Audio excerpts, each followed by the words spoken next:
After 2 days of weather-related delays, the trial resumed today for Ronald Gasser. He's the man accused of killing former NFL player Joe McKnight in an apparent road rage incident in Terrytown back in 2016.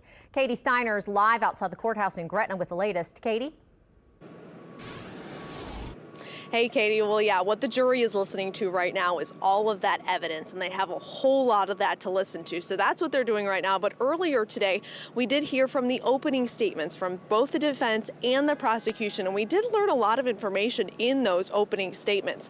So both the defense and the prosecution agree that Joe McKnight was the aggressor in this road rage incident. They both painted a picture where Joe McKnight was driving very aggressively on the Crescent City connection. The defense said he was driving like a madman. Now then, for the next 5 miles, this road rage incident escalated. The two men were yelling at each other out the windows at some points. And then on the corner of Berman and Holmes, McKnight pulled up to Gasser's car, and they showed pictures of this.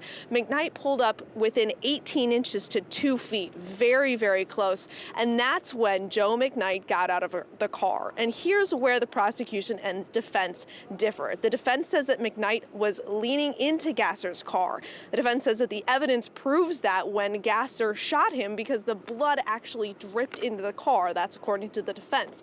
Now, the prosecutor says that Gasser's version of evidence does not match up with physical evidence, evidence like gunpowder and the angle of Joe McKnight's wounds.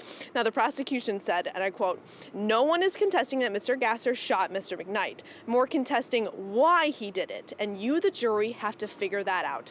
Now, after the opening statement started, they started hearing evidence. The first thing we heard was the 911 tapes from the shooting.